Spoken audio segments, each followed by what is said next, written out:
Hello students, आज हम आपको काइनेटिकल इक्विलिब्रियम से केपी और केसी में संबंध कैसे निकाला जाता है उसके बारे में बताएंगे। तो यहाँ पर हम लिखेंगे relation between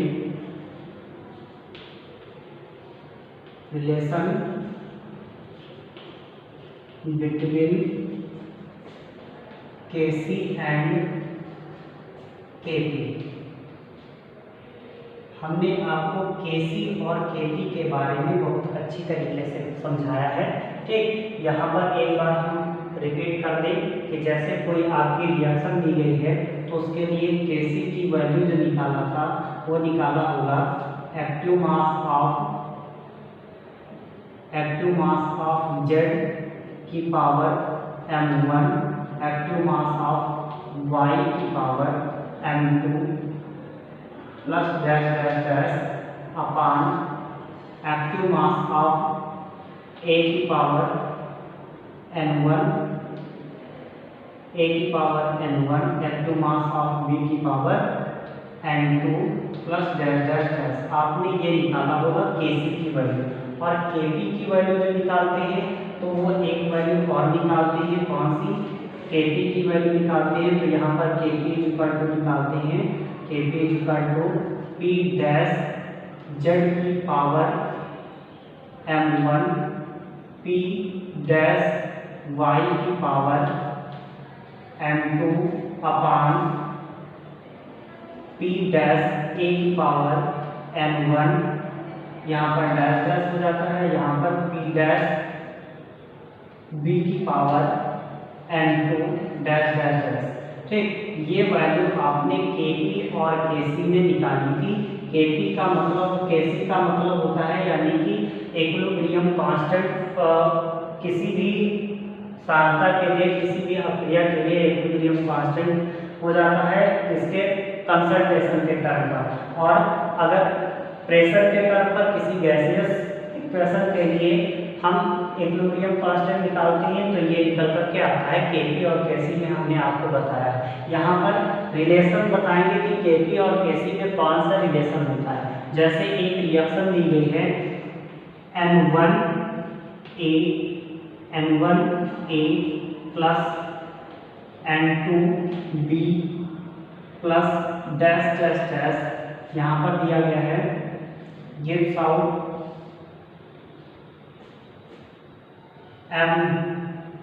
M1 Z plus M2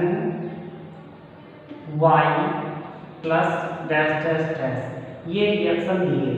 ठीक, तो इस रिएक्शन में अब अगर हम लॉ ऑफ मास एक्शन लगाते हैं तो लॉ ऑफ मास एक्शन लगाने पर क्या होता है, हम जानते हैं कि वहाँ पर केसी की वैल्यू और केपी की वैल्यू निकल के आती है। ठीक, तो यहाँ पर अगर हम लॉ ऑफ मास एक्शन लगाएं किसके लिए कि एक गैसियस रिएक्शन के लिए, ये कौन सी रिएक्शन दी गई है? गैसियस रिएक्शन दी गई है। और इस गैसियस रिएक्शन के लिए हम किसकी वैल्यू? केपी की वैल्यू निकाल लें। तो यहाँ पर देख सकते हैं द्रव्यघनपाती क्रिया का नियम लगाने पर, यानी कि according to law of mass action, अगर यहाँ पर केपी की वैल्यू निकालना चाहें, किसकी? केपी की वैल्यू निकालना चाहें तो केपी की वैल्यू जब निकालेंगे तो देखिए यहाँ पर केपी की वैल्यू कितनी निकल कर आएगी? इस तरह से कुछ निकल कर आएगी केपी की वैल्यू। ठीक, तो यहाँ पर हम केपी की वैल्यू निकालेंगे तो यहाँ पर हो जाएगा पी डैश जेड की power m1 P dash Y की पावर m2 अपॉन, यहाँ पर डैश डैश हो जाएगा क्योंकि यहाँ पर लगा हुआ है। ठीक, और भी हम रिएक्टेंट ले सकते हैं और प्रोडक्ट ले सकते हैं। तो यहाँ पर हो जाएगा पी ए की पावर m1 प्लस यहाँ पर हो जाएगा पी डैश बी की power n2 dash dash dash. ठीक। तो यहाँ पर हमने जो P डैश ये निकाल लिया है, इस वैल्यू को इक्वेशन नंबर फर्स्ट मान लेते हैं। क्या मान लेते हैं? इक्वेशन नंबर फर्स्ट मान लेते हैं। लेकिन आइडियल गैस इक्वेशन क्या कहती है?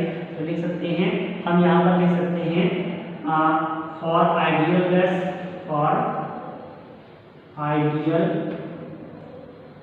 गैस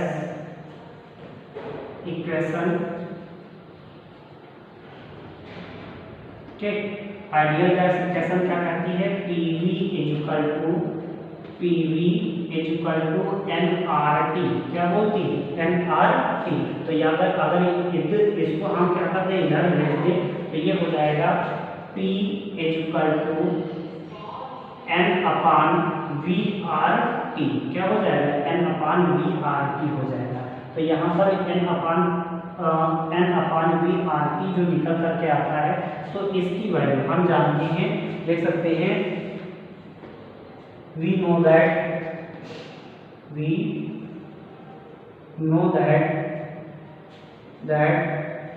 ठीक, we know that क्या जानते हैं, यहाँ पर लिख सकते हैं C इक्वल टू n/V। क्या लिख सकते हैं? C/, या लिख सकते हैं, और क्या लिख सकते हैं? C equal to n/V। तो यहाँ पर देखिए क्या हो जाएगा? P equal to CRT। ठीक, यहाँ पर हो जाएगा we know that, और यहाँ पर क्या लिख सकते हैं? C की जगह पर, देखो C की जगह पर हम क्या लिख सकते हैं? n/V लिख सकते हैं। ठीक, तो यहाँ पर n/V जो था उसकी जगह पर हमने C कर दिया है। तो यहाँ पर अगर कंसंट्रेशन की बात आती है, तो हमारे रिएक्टेंट A की कंसंट्रेशन, रिएक्टेंट B की कंसंट्रेशन, और प्रोडक्ट Z की कंसंट्रेशन, प्रोडक्ट Y की कंसंट्रेशन के टर्म में हम इसकी वैल्यू निकाल सकते हैं। तो यहाँ पर अगर लिखना चाहें तो लिख सकते हैं कि इस प्रकार therefore अगर हम PA के लिए निकालना चाहें, ठीक, P डैश A के लिए, यहाँ पर अब हम बात करते हैं partial pressure of reactant A, यानी कि ये जो आपकी रिएक्शन दी गई है इस गैसियस स्टेट के लिए लिए गए हैं। तो जब रिएक्टेंट के लिए निकालेंगे तो पार्शियल प्रेशर रखेंगे, तो जहाँ पर P है उसको हम P डैश कर लेंगे, और A आपके कौन सी है? गैस के लिए है। तो फॉर गैस A के लिए, यानी कि partial pressure of gas A equal to हो जाएगा CART। क्या हो जाएगा? CART, ये निकल करके आएगा। तो यहाँ पर अगर गैस B के लिए निकालना चाहें तो लिख सकते हैं P dash B equal to CBRT, ये निकल करके आएगा। ठीक, इसी प्रकार से Z के लिए निकालेंगे तो P dash Z equal to CZ into RT, और इसी प्रकार से निकालेंगे तो P dash Y equal to CY into RT। ये वैल्यू जो होती है, हम इस वैल्यू को इक्वेशन नंबर फर्स्ट में रख दें। तो इस वैल्यू को इक्वेशन नंबर फर्स्ट में अगर रख दें तो क्या निकल करके आएगा? देखिए यहाँ पर दिया गया है PA, PB, PZ, PY, ये दिया गया है। तो यहाँ पर देखो P dash Z, P dash Y, P dash A, P dash B। तो इसमें अगर रखना चाहें तो रख सकते हैं, और रख करके वैल्यू निकालेंगे तो Kp निकल कर आएगा, Kp इक्वल टू निकल करके आएगा P डैश Z की जगह पर हम क्या रखेंगे? ये हो जाएगा, तो ये हो जाएगा CZRT की पावर m1। ठीक, ये हो जाएगा, और क्या हो जाएगा? CYRT की पावर m2। ठीक, डैश डैश डैश हो जाएगा, यहाँ पर रख लेंगे। ठीक, तो इसके लिए रखेंगे तो यहाँ पर देखिए ये जो निकाला जाएगा, तो इसके लिए A की वैल्यू कितनी रखेंगे? इतनी हो जाएगी। तो यहाँ हो जाएगा CART की पावर n1। ठीक, और ये हो जाएगा CBRT की पावर n2। ये हो जाएगा डैश डैश डैश। अब देखिए यहाँ पर ये आर टी सब जगह पर आर टी जो है कॉमन मिल रहा है, तो आर टी को उधर हम निकाल लेते हैं। तो ये हो जाएगा K P is equal to C Z की पावर m1 और सी वाई m2 अपान और डैश डैश डैश ये हो जाएगा। और क्या हो जाएगा ये देख सकते हैं सी ए की पावर n1 सी बी की power n2 dash dash dash multiply क्या हो जाएगा ये आर टी की पावर देखिए यहाँ पर n1 और मल्टीप्लाई n2 है, जुड़े में घातें जुड़ जाती हैं, तो यहाँ पर n1 प्लस n2 हो जाएगा, यहाँ पर n1 प्लस n2 हो जाएगा और ये n1 प्लस n2 जो होगा ऊपर जाएगा माइनस में हो जाएगा। तो यहाँ पर इसकी पावर में लिख सकते हैं m1 plus m2 plus dash dash dash ये हो जाएगा। इसको थोड़ा से चेंज करके लिख सकते हैं, थोड़ा से पास में आर टी की power m1 plus m2 plus dash dash dash minus n1 plus n2 plus dash dash dash. तो यहाँ पर हम जानते हैं ठीक कि जो आपके m1 plus m2 minus n1 plus n2 जो होता है इसको हम डेल्टा n लिखते हैं। क्या लिखते हैं डेल्टा n लिखते हैं। तो यहाँ पर लिख सकते हैं जो आपका केपी निकल कर आएगा वो निकल कर आएगा सी जेड की पावर m1 सी वाई की पावर